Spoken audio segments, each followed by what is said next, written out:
Y entonces pues era 7-0. Por supuesto no se encadenaba, era la tendencia, pero no usábamos ningún punto de progresión. Nos dábamos 50.000 hostias, porque la historia era llegar a la reunión y punto. Si llegabas a la reunión, bien. Y por supuesto no se ensayaba la vía, ni se probaba, ni nada. Vamos, de hecho yo abrí la vía y solo la probé para ver dónde poníamos los buriles.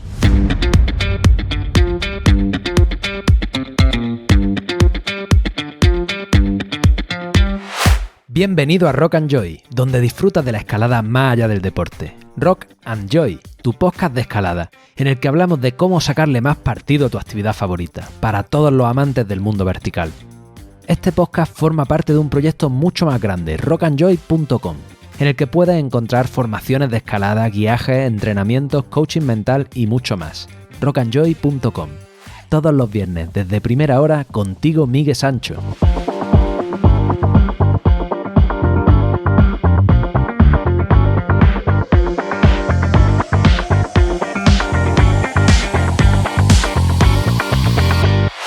Muy buenas, te doy la bienvenida un viernes más, una semana más a Rock and Joy, tu navaja bien afilada para cortar ese cabo de tu cuerda al que se le ve el alma.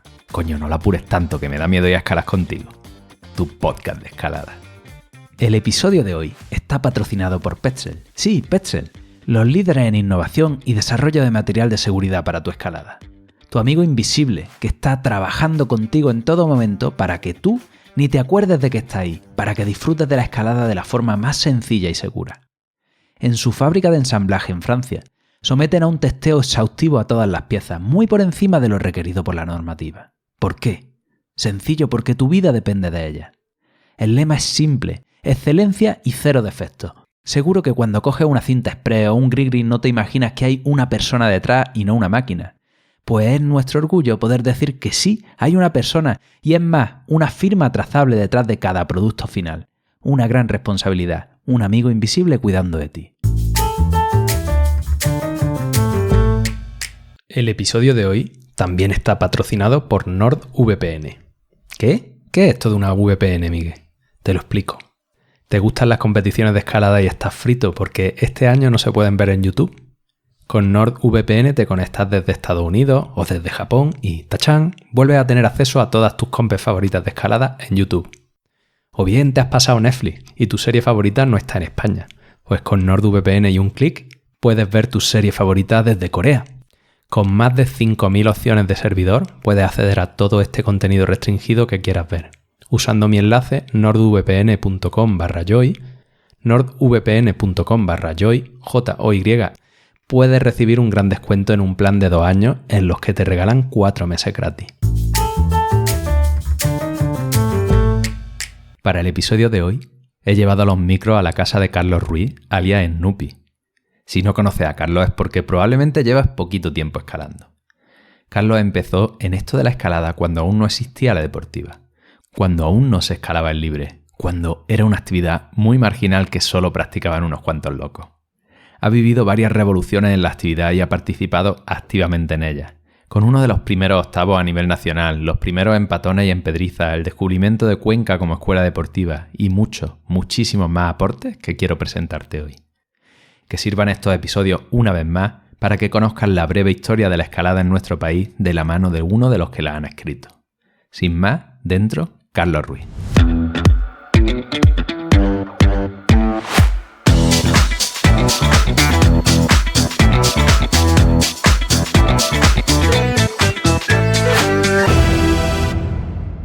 Hoy tengo la suerte y el honor de poder estar aquí con Carlos Ruiz Snoopy, una leyenda viva, historia viva de la escalada en nuestro país. Yo he tenido la suerte también de poder sentarme junto a otras personas con las que has compartido generación en Granada, en Andalucía, y bueno, pues era algo pendiente pasar por la zona centro y visitarte, así que nada. Le doy las gracias a Javi por ponernos en contacto y gracias a ti por acogernos esta noche. Bienvenido a Rock and Joy, Carlos. Pues nada, muy agradecido de estar con vosotros. Estupendo. Pues vamos por el principio de los tiempos. Esos inicios, los 70, tío. Empiezas con 14 añitos a escalar en los 70. Yo no sé si exactamente el mismo año o prácticamente el mismo año en el que murió Franco. ¿Cómo era eso de la escalada en aquellos entonces? Bueno, pues ya sabéis la mayoría que era un deporte de locos, decían.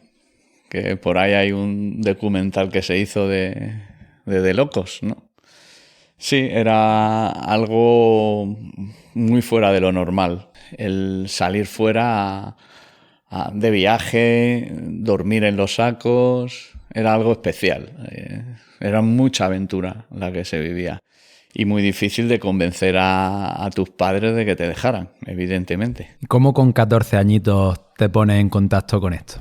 Bueno, me pongo en contacto con esto porque, me atraía mucho ese mundillo y para convencer a mis padres del rollo este de acampar y dormir en las tiendas de campaña y el bivac y todo eso, pues me apuntó mi madre a los Boy Scouts, Ajá. que era lo que había aquí en España para poder salir al monte. Eso y la OGE.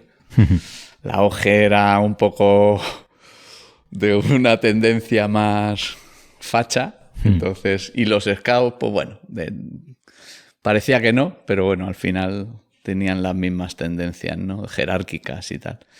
Me apunté y hice unas cuantas excursiones con ellos. Evidentemente no me dieron, era bastante rebelde y no me dieron, ¿sabes? Que daban... Insignia. Una insignia y una pañoleta cuando ya te confirmaban como tal. A mí me echaron a los 2 días... Vamos, a los 2 días. A mí, con el amiguete que fui, pues nos echaron porque éramos unos golfetes, ¿no? Un poco. No asumíamos la jerarquía, ¿no? Y tal. Pero bueno, eso me lanzó a poder que mi madre me comprara un saco de dormir y bueno, la cantimplora famosa. Y bueno, y ahí empecé un poco a salir y a salir a acampar, evidentemente, que era lo que te hacían. Y de ahí yo vi que nos llevaron a la zona del Puerto Los Leones y todo eso, la zona Peña Blanca, y que se iba mucho por ahí, y vi las primeras rocas y los primeros escaladores. Y ahí ya dije, yo tengo que hacer esto, como sea. De tu historia...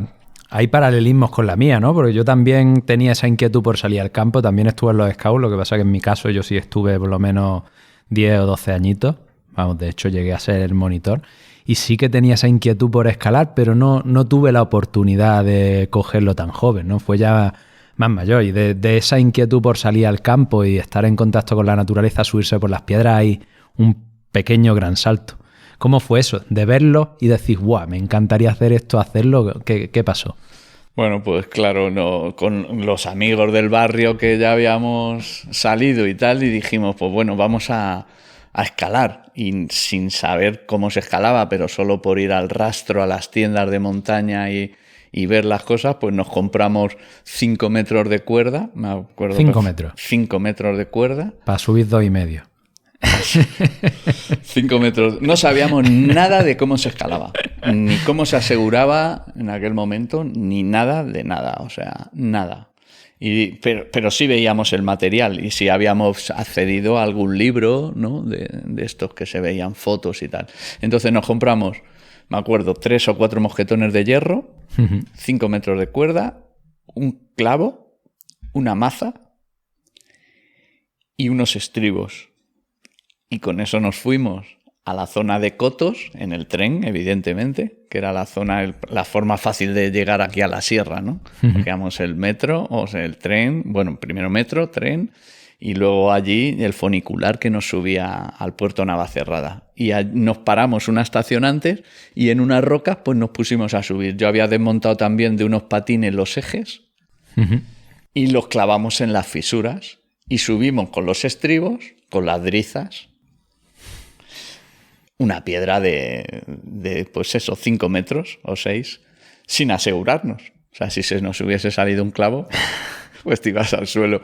Porque no sabe. Pero el de arriba, el que llegaba allá arriba, sí ponía la cuerda fija. Entonces el otro que subía, pues los estribos que se los dejabas al otro, pues se podía agarrar a la cuerda. Entonces, bueno, así empezamos un poco, sin saber.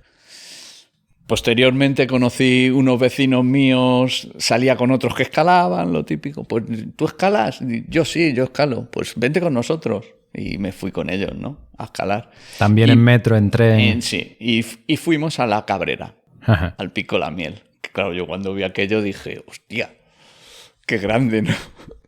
Y entonces, bueno, pues tú escalas, sí, pues yo escalo, tal. Pues tú vente conmigo. Cada uno se fue a hacer una acordada y bueno, el primero de, venga, vale, yo subo primero, no sé qué, y nos fuimos a una vía muy fácil, que era la Guarra. Y él empezó a subir y dice, venga, asegúrame. Y yo digo, asegúrame. Digo, ¿cómo le voy a asegurar? Yo evidentemente no tenía arnés. Él sí tenía un arnés integral. Y digo, ¿cómo le aseguro? Y claro, él se dio cuenta de que dice, tú no has escalado. Digo, no, he subido una piedra. Entonces ya me enseñó a asegurar, que se aseguraba a sobaco, ya sabéis, se pasaba por debajo de la cuerda. Me hizo el nudo de pecho al no tener arnés, nos encordábamos al pecho. Y bueno, esa fue mi primera vía y ya empecé a entender el concepto de que si tú pasabas la cuerda por un mosquetón y tú te caías, que en aquella época nos caíamos muy poco o nada, el otro sujetaba la cuerda y tú no te ibas hasta el suelo. Ya empecé a entender las cosas y ya bueno, empecé a salir con ellos y ya progresivamente escalar ya lo que era la escalada. ¿Y cómo era esa aventura de irse en autobús, en tren, en tranvía funicular para ir a escalar una vía? Al final llegaría a la vía y te daría muy poquito tiempo, ¿no?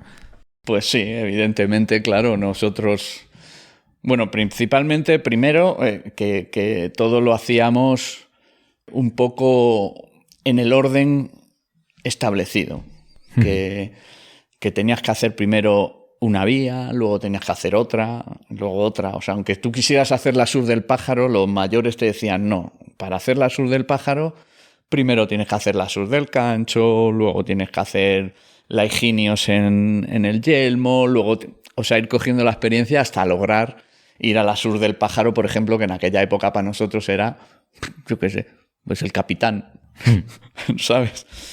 Entonces, bueno, cuando ya conseguíamos también que, fíjate, me acuerdo que íbamos, por lo que dices tú, ¿cuánto tiempo tardábamos en llegar al Pájaro? Pues llegábamos al Pájaro al día siguiente de haber salido realmente de Madrid, porque salíamos, no sé qué, luego andando desde el pueblo hasta el Tranco, desde el Tranco hasta el Canto Cochino, luego dormías en el Tolmo, ya y al otro día ibas al Pájaro, lograbas llegar al Pájaro, que ahora dice, joder, tanto tardábamos, que ahora llegamos, sales de Madrid, dices, y en hora y media estás en el Pájaro, desde que has salido de Madrid con coche casi, bueno, hora y media digo, o dos. Pues bueno, era así, ¿no? La aventura, ibas cargado con el saco, con la colchoneta, con tal, con aquel material, con las botas que al principio decían, no, hay que ir con las botas, y luego nosotros nos dimos cuenta, joder, qué coñazo ir con las botas de cuero, ¿no? Que era con las que escalábamos ir andando. Y la llevábamos, empezamos a ponérnosla en la mochila y íbamos en playeras hasta el Tolmo, y luego ya del Tolmo sí te ponían las botas de cuero y subías al Pájaro desde abajo del Tolmo a tal y hacías la vía con las botas de cuero, ¿eh? O sea, yo he hecho muchas vías con bota de cuero, bueno, en el Yelmo, en el Pájaro, bueno, todas las tres clásicas las he hecho. Bueno, era la aventura que buscabas, ¿no? Era la aventura que buscábamos, ¿no? Entonces, evidentemente estamos hablando de los años del artificial, ¿no? Todavía en libre poquita cosa o nada. Nada. O sea, en libre era, pues no sé, cuando era muy fácil. O sea, de hecho, pues por esos años, luego a finales de eso, de los 70 y principios de los 80 fue cuando se empezaron a hacer las primeras liberaciones, tanto de la Sur, del Escudo, de la Oeste, ¿sabes?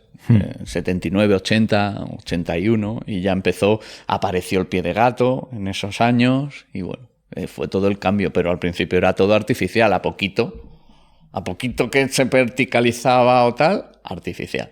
Tus estribos, tu clavo, te agarrabas, acero. ¿Y qué es lo que te llamó la atención de ese mundillo una vez que lo conociste? ¿Qué es lo que te picaba?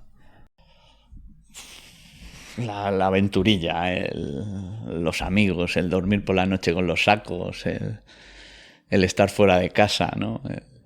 El vivir en el monte, ¿no? Porque vivíamos en el monte, entonces te ibas a la Pedra, no se te ocurría ir en el día, como ahora. Ibas para 2 días, como muy poco, o para 3, para aprovechar, ¿no? El viaje, todo. ¿Y eso cómo lo hacías? Porque eras un niño, ¿no? Tú estabas estudiando, entiendo. Claro, estaba estudiando, estaba golfeando. Ya también ten en cuenta que ese momento fue la explosión social, ¿no? De la revolución a todos los niveles. Entonces, bueno, pues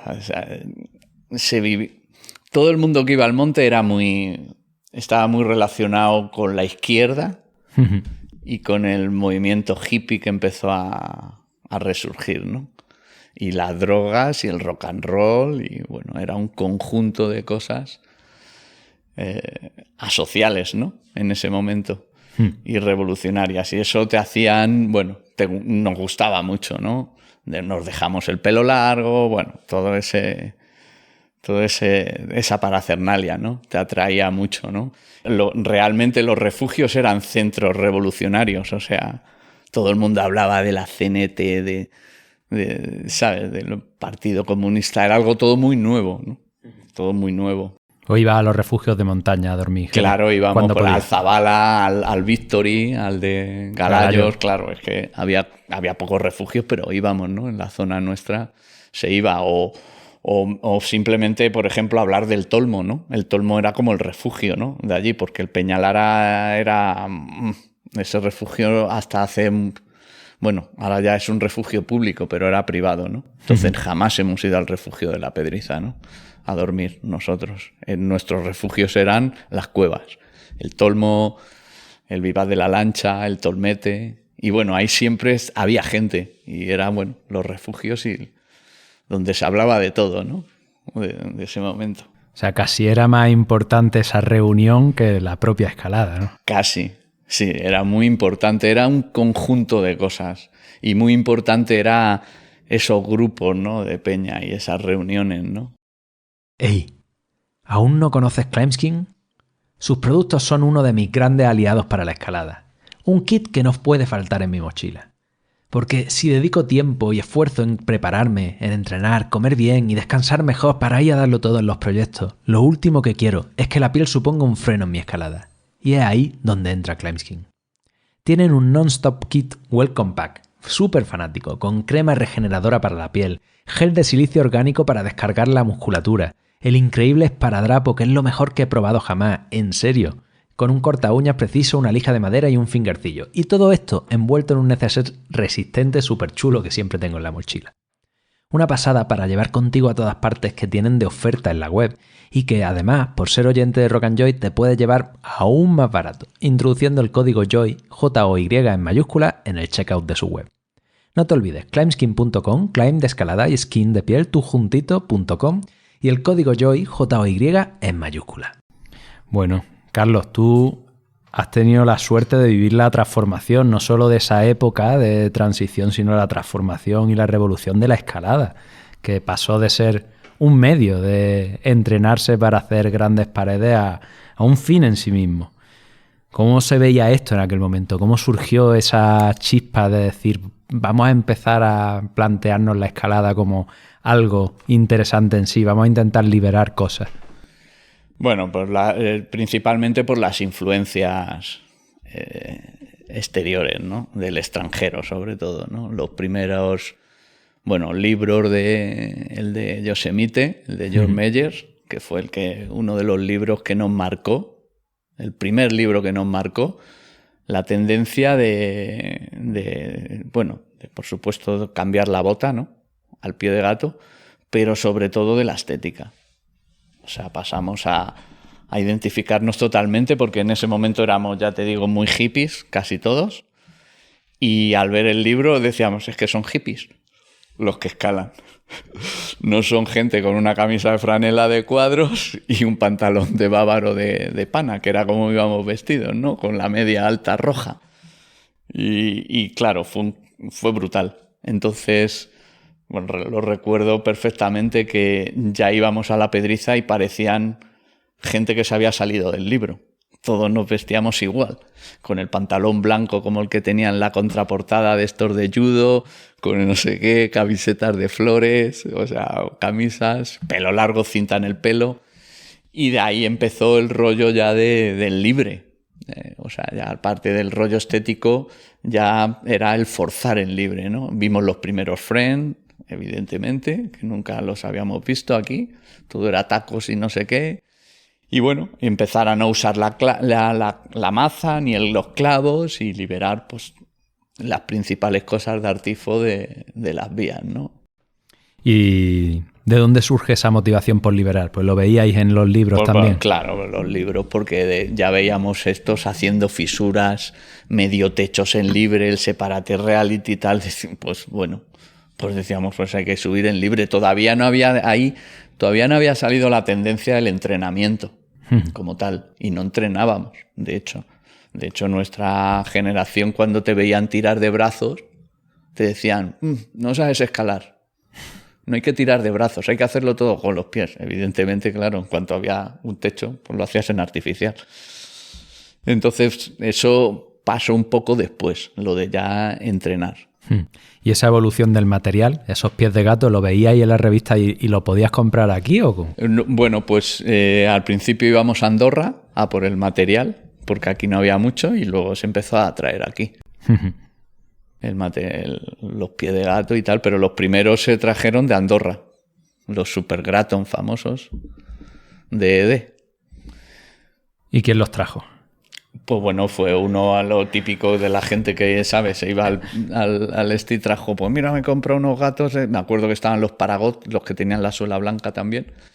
Y claro, todos a Andorra. O sea, hacíamos muchos viajes, ya era una época que ya alguno tenía coche y nos juntábamos 4 en coche e íbamos a los sitios, siempre llenos los coches para compartir los gastos y tal. Y esto te estoy hablando todos principios de los 80, ¿no? Cuando empieza todo esto. ¿Y cómo se vivía esto de parte de la gente que en su momento tenía la edad que tú tienes ahora? ¿Cómo se veía? Yo creo que ni lo veían.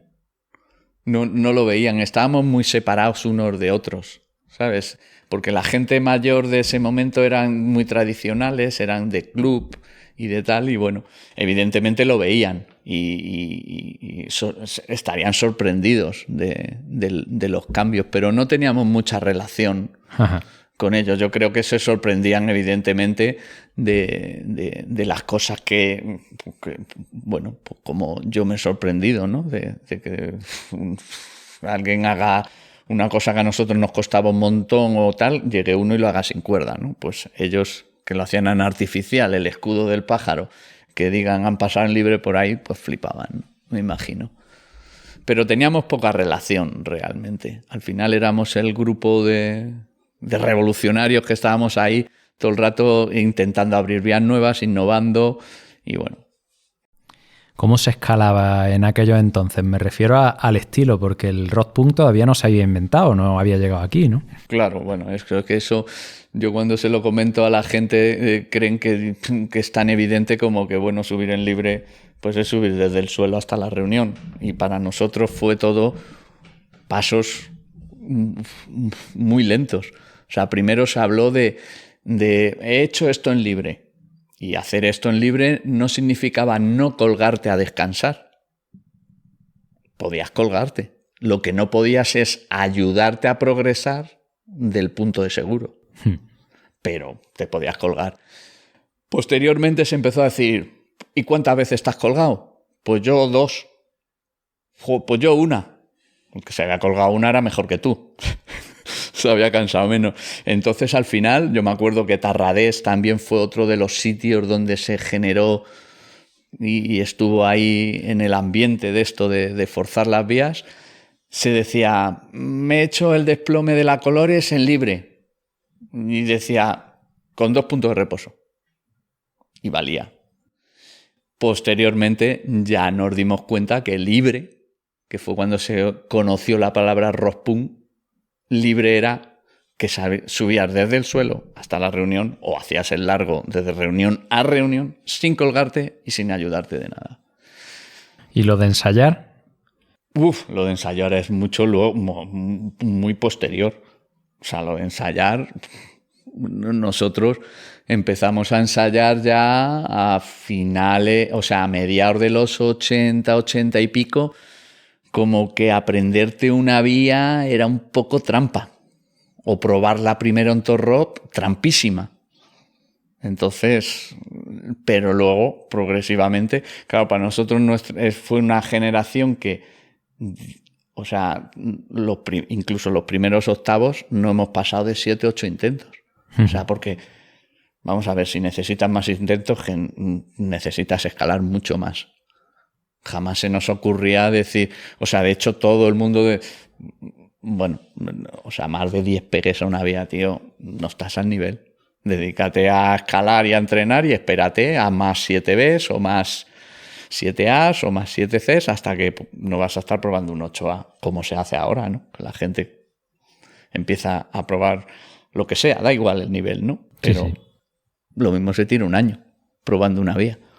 Y eso para nosotros, pues no. Por eso creo que la gente era también más fluida. O sea, el nivel a vista y el nivel ensayado estaba muy cerca. Muy, muy, muy cerca. Y ahora está muy, muy, muy lejos, por lo que estoy viendo, ¿no? Bueno, que ya se lleva viendo, porque muchas veces dicen, mira, este chaval que hace 8A, y luego le ves en 7A, que se cae, o tiritando, o no. Y para nosotros no era, o sea, un tío que hacía 8A en aquel momento, los 7Cs, el 85% lo hacías a vista de los 7Cs. Si no, o sea, no estabas en la onda. Luego todo esto ha cambiado y, bueno, porque ya se ha convertido en un deporte puro y duro, ¿no? ¿Y esto del grado, cómo llega aquí? ¿Cómo te llega a ti? Bueno, lo del grado, claro, nosotros en la Pedriza todo era quinto superior. Sí, como en Cahorro. Claro, por eso como en Cahorro. Y claro, cuando ya fuimos nosotros también los primeros en decir, porque salíamos al Verdón en vacaciones y bueno, y probábamos cosas y ya fuimos capaces aquí de decir, y le cambiamos también la letra, ¿no? Ya se empezó a hablar de 6A, 6B, un poco el grado francés, ¿no?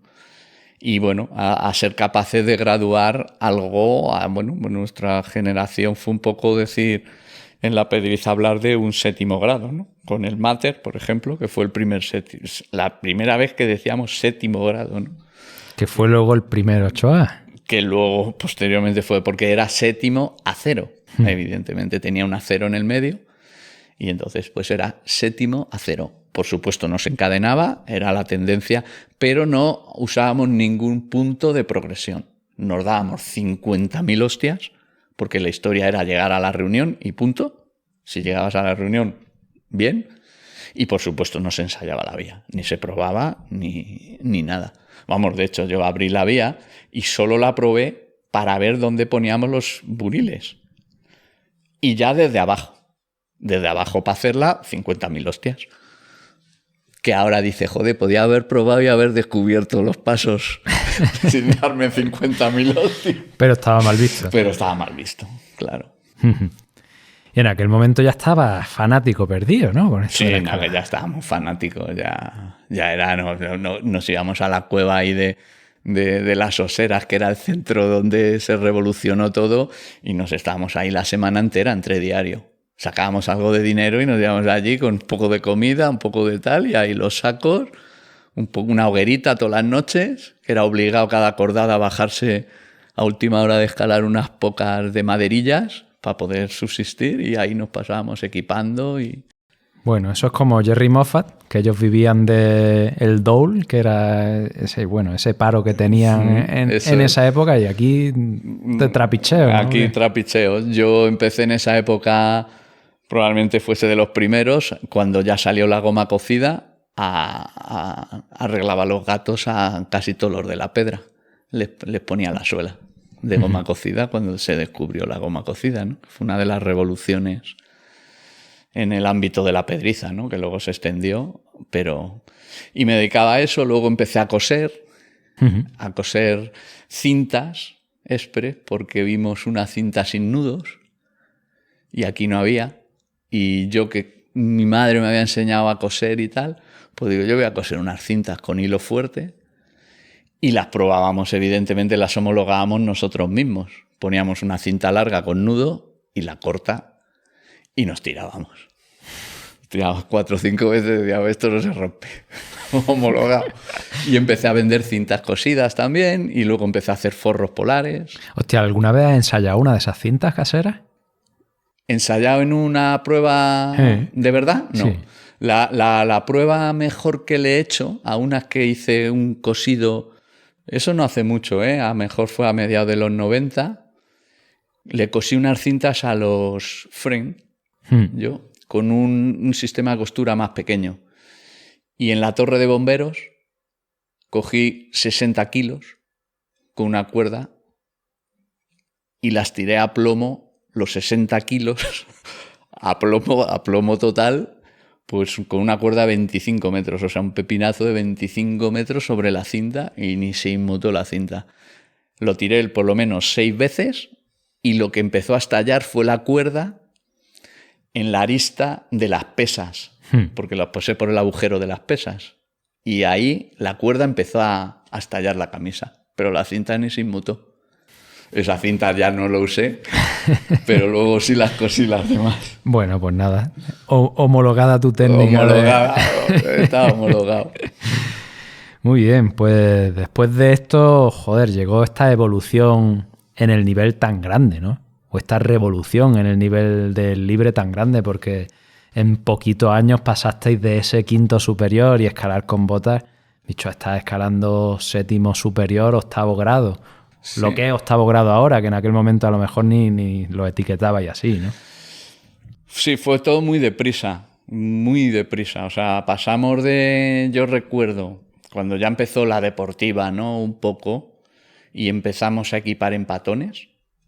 A equipar desde arriba. Sí, ya equipamos también la pedriza desde arriba. Y ya empezó el rollo de los desplomes y del entreno, porque el siguiente libro que nos abrió la mente fue el de Edinger, el de Ópera Vertical, ¿no? Que hizo una película y salió el libro y luego la película, que salía entrenando, haciendo tracciones en una tabla. Bueno, eso fue ya haciendo la escalera esta de espeleo, haciendo bloqueo, y todos nos pusimos una escalera, todos hicimos una tabla. Yo tengo... Ahora ya sí valía entrenar, porque antes no valía. Claro, ahora ya sí valía entrenar y empezamos a hacer tracciones como locos, con peso, sin peso, sin ningún tipo de conocimiento. Ernesto López, también Montanejo fue uno de los centros revolucionarios de aquel momento, donde se forjó mucho el hablar del Rospun, del no sé qué, del entreno. Él hacía INEF y era de los que más sabía. Entonces nos decía cómo entrenaban los arterofilios y un poco el entrenamiento de fuerza y tal, porque nosotros pues vamos a hacer tracciones hasta que no podamos. Y entonces, ¿qué pasaba? Que estaba reventado todo el día. Sí, porque lo del día de descanso... El día de descanso, eso no existía. O sea, ni el tiempo de descanso entre series era eso, ni el peso. O sea, decías, tienes que hacer tracciones me acuerdo que cogíamos las mochilas, las llenábamos de clavos, de tal, y hacíamos tracciones con la mochila colgada en el arnés. Y hacías hasta que reventabas y luego no podías escalar. Estabas un mes que decías, juego truco, tío, no puedo escalar. No sabías por qué, claro. Pero bueno, ahí empezó también ya todo, ¿no? Y sobre todo también salió el libro de Grimper, también de Edinger, que venía en francés y allí traduciendo cosas y, no, que dice que hay que entrenar, no sé qué tal. También empezó el rollo de la alimentación, que decían que era vegetariano, que no sé qué. Empezamos a hacer pruebas también, a dejar de comer carne. Bueno, empezó todo eso así como y a perder peso. Recuerdo que decían bulos de por ahí, que Edinger iba en silla de ruedas. Y decíamos, ¿cómo que va a decir? Sí, es para que no se le engorden las piernas. Y entonces claro, yo ahora me parto de risa, ¿no? Con esas historias, ¿no? Que eran bulos, porque sería mentira, totalmente. Evidentemente, el tío estaba delgado y todos... Me acuerdo que hicimos, bueno, pues pequeñas dietas, ¿no? Por así decirlo, para estar... pues flacos y bueno, la tendencia de un escalador, ¿no? Y contra todo pronóstico, con todas esas burradas, mejoraste el nivel una barbaridad y llegaste a ser el segundo español en hacer octavo grado. Bueno, Sí, bueno, segundo, tercero, no sabemos bien, ¿no? Está ahí la polémica esa, bueno, polémica no, Bueno, falta de concreción. Efectivamente, no, o sea, no había tanta facilidad de comunicación como hay ahora, ¿no? Había solo un medio que te podía decir las cosas, que era una revista, y no como ahora, porque ahora mismo con las redes todo el mundo sabe lo que hace todo el mundo en cualquier momento y tal. Pero sí, bueno, yo fui yo creo que de los 3 primeros en hacer octavo en España, ¿no? En Patones. En Patones. ¿Y cómo fue aquello? Pues nada, es que fue de que me acuerdo que empezamos a escalar en Patones, que lo hacíamos como un sitio para entrenar nada más, porque no había al fin, una vía corta no nos valía, eran vías de largo los que nos interesaba, pero ya sí se habían abierto vías en Patones y íbamos pues porque veíamos que molaba para hacer brazos un poco, para cuando íbamos a Pirineos, a Ordesa y tal, pues tener un poco fuerza en los brazos. Y cuando empezó la deportiva vimos que Patones tenía un potencial brutal. Cuando ya nos dimos cuenta, pues que Vius era un sitio de 30 metros o 40. Y que bueno, le sacamos partido a Patones.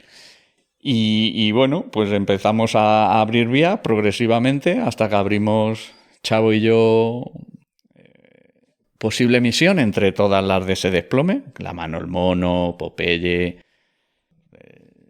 yo qué sé, todas, Turco, todo, prácticamente ese desplome lo abrimos en esa época, ¿no? Que fue en el 86, por ahí. Y bueno, pues luego pues ya estábamos entrenando y bueno, a hacer la vía e intentarla, que los dos estábamos picados a ver quién la hacía, evidentemente. Y bueno, tuve la suerte de hacerla yo. ¿Y le propusiste o sabías que aquello era 8A o no tenías ni puta idea como Juanma en Granada? No, ni puta idea. Nosotros progresivamente, ya había hecho yo también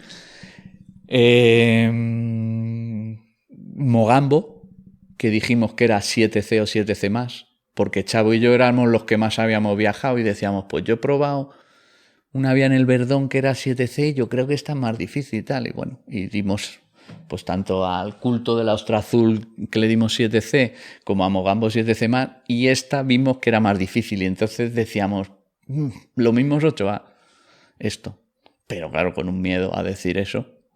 De hecho, en la visita que tuvimos de Gullit, yo la acababa de hacer, la vía.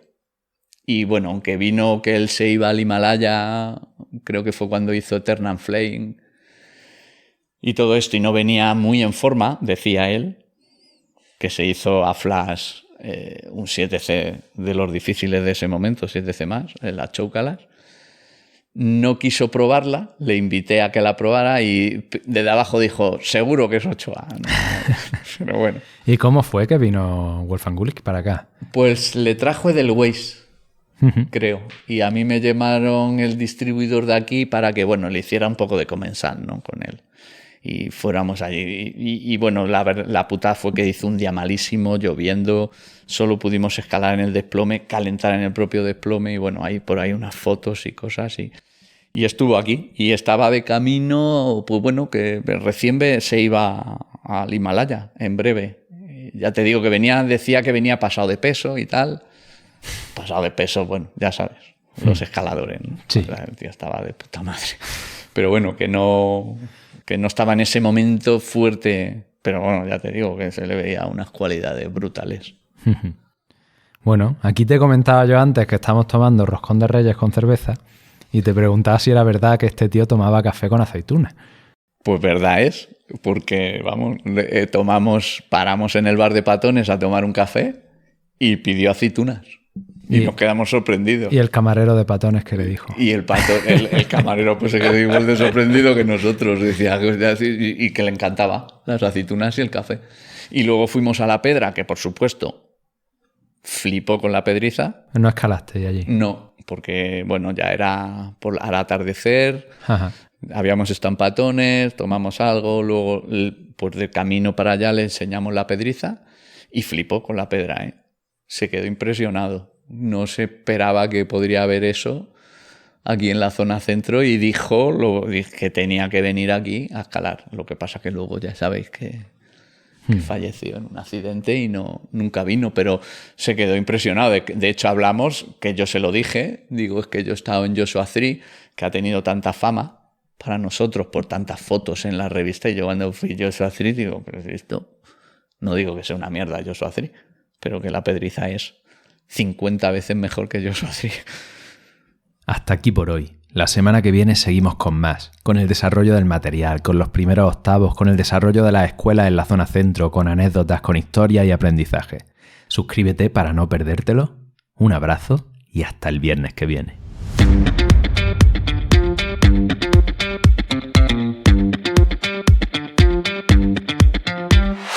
¿Te ha gustado este episodio?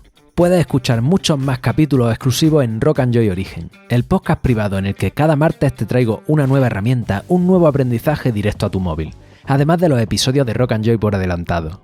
Puedes entrar por menos de lo que te cuesta la tapa de Después de Escalar en origen.rockandjoy.com, origen.rockandjoy.com. Para terminar, ya lo sabes, escala, explora, disfruta, atrévete, diviértete y no la pierdas. No pierdas la mentalidad del principiante.